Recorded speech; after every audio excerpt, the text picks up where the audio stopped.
Meu nome é Laerte, eu faço história em quadrinhos e essa é a minha atividade principal, acho que desde sempre. Quando eu era criança, eu desenhava como toda criança desenha, mas eu lembro que houve um momento em que eu descobri essa mágica, né, que o desenho possibilita às pessoas de produzir as próprias histórias, de produzir narrativas como as narrativas que me encantavam na televisão, no cinema, nos livros e nas próprias histórias em quadrinhos. O quadrinho tem essa vantagem, né, e esse atrativo que eu acho que todas as pessoas que trabalham nessa área sentem, assim, é quase um poder ilimitado, é como se você pudesse fazer um filme inteirinho sozinho, né, com as suas mãos. Você escala o elenco, você define o roteiro, faz a sequência de planos e tudo, e faz a sua história, né? Bem ou mal você consegue fazer isso. Acho que foi isso que me fez manter assim a linguagem de quadrinhos por tanto tempo. Fora isso, em casa sempre se lia muito, sempre houve muita possibilidade de acesso a revistas, a imagens dos mais diversos tipos e a narrativas também. Sempre houve muito livro em casa, tanto de literatura quanto de livros de arte, tudo. Então, acho que toda a minha infância e adolescência foi povoada por essas incursões no mundo da arte, no mundo das narrativas. O fato é que o encanto que eu sentia com essas histórias, aliado à possibilidade de poder fazê-las sozinho, né, com o meu desenho, assim, me fez formular essa síntese, né, de trabalho, assim, que no fundo é com o que eu sempre quis trabalhar. Houve uma época em que eu estava indefinido, não sabia bem se queria fazer história em quadrinhos, ou cinema, ou teatro, ou tudo isso, né? E de alguma forma eu acho que eu fui para tudo isso. Embora eu seja um autor de quadrinhos, na minha trajetória profissional eu, algumas vezes trabalhei com televisão, com roteiros para televisão, também com cinema. Atualmente tenho um projeto de animação baseado nas minhas tiras, que não se sabe ainda bem quando vai ficar pronto, mas está em andamento. A linguagem de quadrinhos, bem cedo ela se transformou, ela adquiriu essa característica de humor. E eu não sei bem explicar por que isso. Eu acho que no Brasil se trabalha muito com a linguagem do humor, né? A sátira é muito frequente nas artes, como chama, em televisão, em rádio, em revistas e em quadrinhos também. Eu não gostei da ideia e cheguei a cortejar um pouco a linguagem do quadrinho de aventuras, ou do quadrinho sério, né, de narrativas, um desenho mais como chama, não sei como dizer, acadêmico talvez, mas eu gostava muito também do universo da caricatura e da sátira. Então, quando eu comecei a trabalhar, isso foi marcante, ou foi decisivo, porque naquela época, era 72, 73, em plena ditadura, a caricatura tinha uma espécie de papel nobre a desempenhar, né, na luta pela democracia e contra a repressão. Muitas vezes os cartoons e as charges foram a única possibilidade de publicar alguma coisa, algum conteúdo, uma vez que os textos eram muito mais facilmente vítimas da censura. Se bem que a censura, depois de um tempo, não se limitava a censurar textos e títulos e fotos, ela ia em cima de tudo, assim. Mas essa foi uma época também de muita produção satírica, porque a realidade apresentava uma bipolaridade assim que é muito grata ao humor. Quer dizer, é muito fácil você fazer eleger um inimigo que já está eleito, né? Que já está tão facilmente identificável, assim. Era praticamente uma coisa maniqueísta, assim. Tinha o bem, que eram os democratas, né? O amplo espectro dos democratas, e o mal, que era as forças da ditadura. Com o tempo, já no meio da década de 70, assim, essa realidade foi se tornando um pouco mais complexa, e foi quando muitos chargistas e cartunistas abandonaram a profissão, foram fazer outras coisas, porque já não era mais aquela sopa, né? Já exigia um certo raciocínio, exigia uma posição política, exigia uma postura que ninguém estava assim sendo solicitado a ter até então. Eu nunca pratiquei a charge política, assim, a não ser esporadicamente, numa coisa ou outra. Assim, eu sempre gostei mais da narrativa e do humor desreferenciado de fatos concretos, né? Quer dizer, a charge política entendemos como uma espécie de cartoon editorial, né? O meu trabalho sempre foi um pouco deseditorializado. Eu gostava mais da aventura e das pequenas narrativas, das pequenas sequências de coisas, de histórias, assim. E foi o que me levou bom, então teve um período onde eu fiquei fazendo charges, chamava-se charges, mas não era exatamente uma charge política, na Gazeta Mercantil, e trabalhando na Alboré, que foi uma empresa que eu fundei com os amigos para produzir material para os sindicatos de trabalhadores. Fizemos isso em 80, que foi a época da efervescência do pós-greves do ABC, o surgimento do Partido dos Trabalhadores e tudo.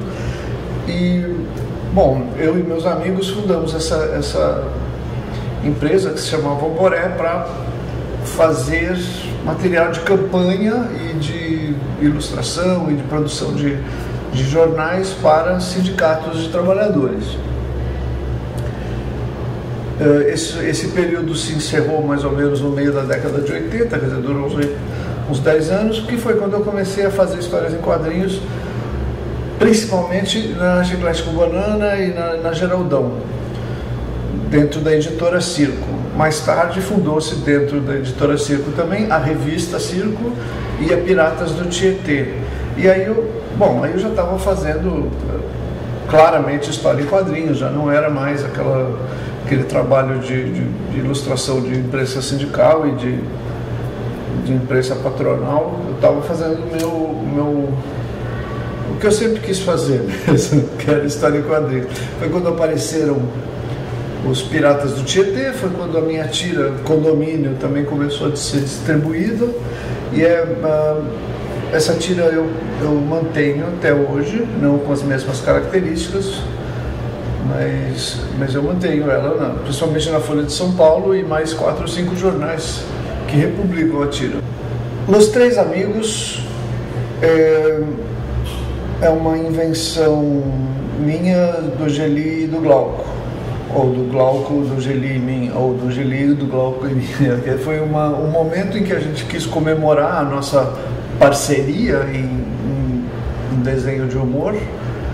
O Angeli deu a ideia de que a gente se vestisse se caracterizasse como bandoleiros mexicanos, assim, porque naquela época estava se falando do lançamento do filme Os Três Amigos, do John Landis. E a gente se vestiu e gostou tanto dessa curtição, assim, que resolvemos fazer uma história para comemorar. Quer dizer, em vez de fazer só um ensaio fotográfico, a gente resolveu fazer uma história inédita com personagens que eram projeções nossas, não eram alter egos nossos. E essa história foi tanto uma delícia de fazer, quer dizer, tanto foi gostosa para a gente produzir, como para as pessoas lerem também. Ela foi muito bem sucedida, assim, muito engraçado, muito divertido aquilo. E a gente se encantou com essa história e foi avante. Continuamos fazendo outras histórias também e desenvolvendo esse mundo de Los Três Amigos.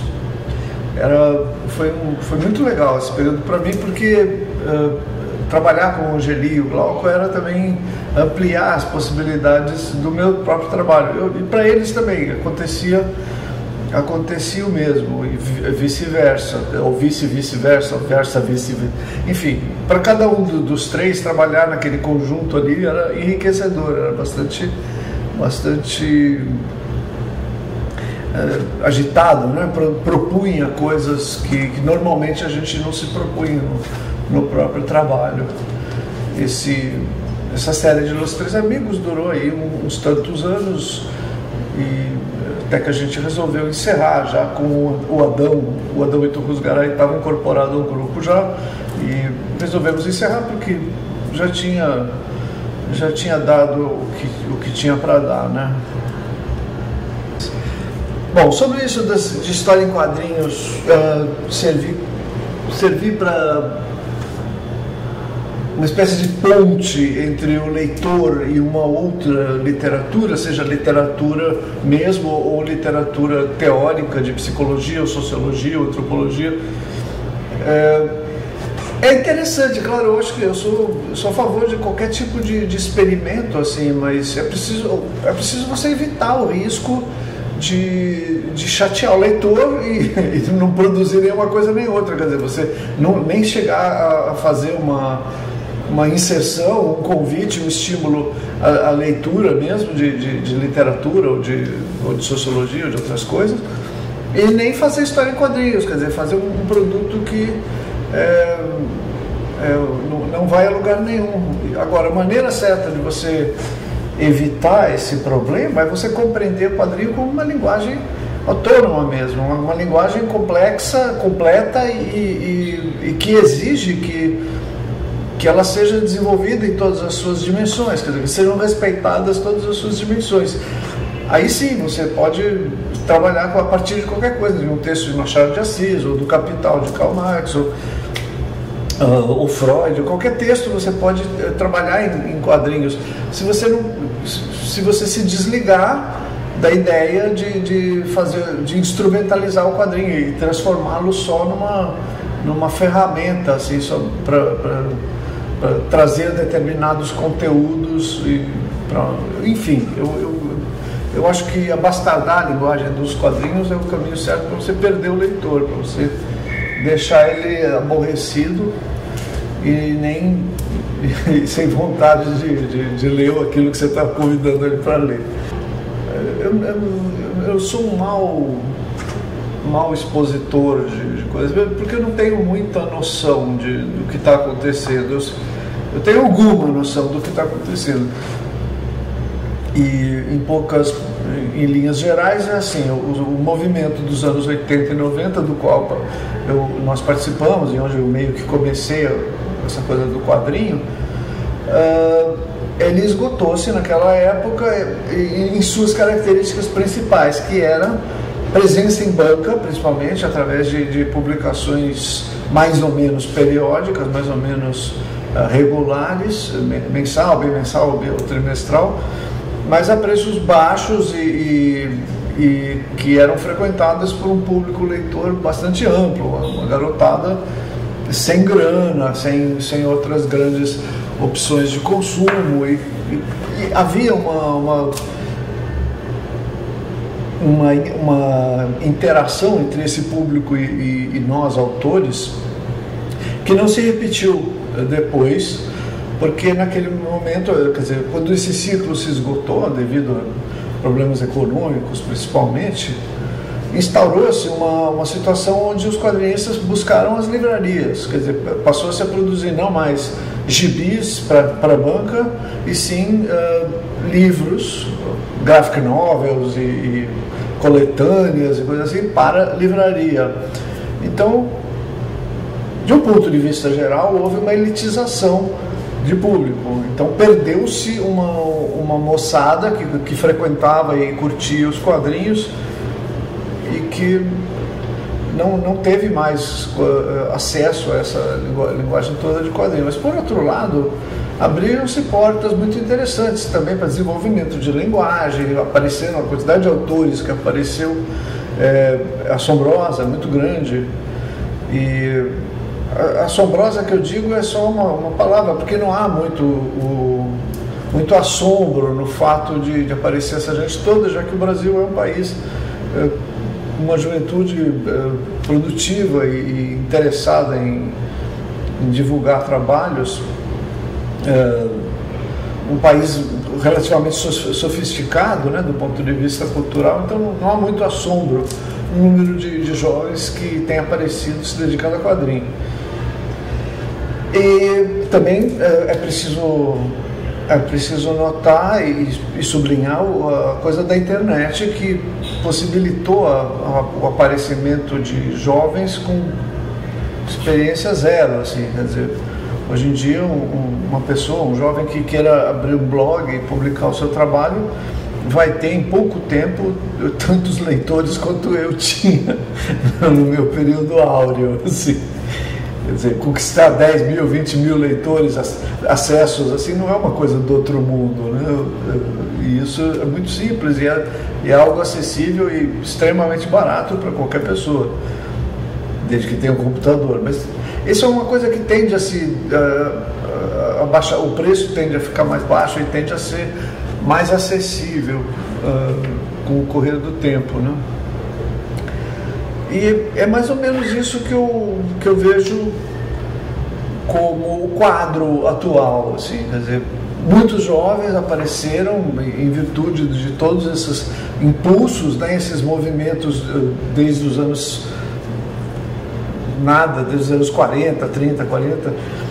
Como resultado dessa história toda, hoje aparece uma série de jovens e talentos novos que se expressam principalmente através da internet e de publicações para livraria, e que estão buscando de alguma forma um caminho que leve ao contato, ao recontato com essa população mais pobre, a população que lia os quadrinhos de banca na década de 80 e 90. Pelo menos, não sei se é exatamente o que está acontecendo, mas eu acho que é o que tem de mais interessante para acontecer. Eu acho que é o desafio maior desse momento para os quadrinistas. O personagem que eu gostaria de ter criado, eu acho que não existe, porque eu nem gosto muito de criar personagens, eu gosto de criar histórias. E os personagens, bons ou maus, que eu tive, nasceram de dentro de histórias. Toda vez que eu tentei criar um personagem assim a forceps, quer dizer, na amarra, a seco, né, sem uma história, deu besteira, deu uma coisa frágil, um personagem que não fica direito parado em pé, assim, quer dizer, é o meu jeito de trabalhar, assim, é criar primeiro a história e nas águas dessa história aparecem cenários, personagens e tal, e tudo é como eu gosto de trabalhar, tudo dentro dos contextos das histórias, assim. Tenho muita inveja de pessoas como Angelique, que criam personagens com uma força e uma densidade muito grande, assim, e conseguem fazer isso com alguma facilidade, assim. Eu não consigo. Bom, o que eu leio? Eu leio bastante de quadrinhos, acho que eu leio tudo, assim. Não vou ficar aqui citando porque vai ser uma lista incompleta, né? Mas eu leio quadrinho europeu, quadrinho americano, quadrinho japonês, quadrinho de tudo quanto é lugar. Leio muita literatura. Meu campo de leitura é muito variado, mas ao mesmo tempo é bastante, eu não sei que palavra usar para definir isso. Eu tenho uma capacidade de concentração relativamente pequena, então quando a leitura exige muita concentração, eu leio em pequenas golfadas, assim, eu intercalo a leitura daquele material com outros, assim. Então, em geral, eu estou lendo 3 ou 4 livros, assim. Como eu não leio com muita velocidade, isso não quer dizer que eu sou, assim, o leitor dos leitores, né? Pois é, a minha incursão pelo universo feminino me levou a refletir, principalmente, o que é isso que se chama de universo feminino. Para começar, eu não acredito em universo feminino. Eu acho que... Eu não vou agora ficar aqui teorizando sobre a questão de gênero, porque é um assunto meio complexo, assim, para ficar falando sozinho aqui. Então, quando a gente estiver batendo papo, beleza, a gente troca ideia.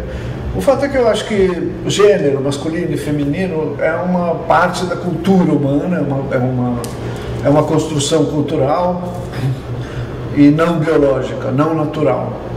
Eu sempre tive vontade de usar, frequentar e visitar e me banhar de elementos da cultura que se convencionou chamar de feminino.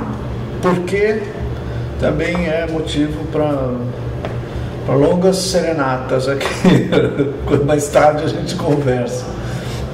Eu sei que eu gosto muito e a minha expressão, a minha melhor expressão hoje é essa. É o modo como eu exprimo a minha condição de transgênero. Quer dizer, através do desenvolvimento desse gosto, eu vim a descobrir minha condição de pessoa transgênera, que é aquela que não se enquadra ou não está satisfeita com o modo como a sociedade define as coisas, né? De homens tem que frequentar essa loja e mulheres têm que frequentar essa aqui. Enfim, fiz isso de uma forma até meio tardia. Então, quando comecei a me vestir e me apresentar em público desse jeito agora, 59, 60 anos. Então,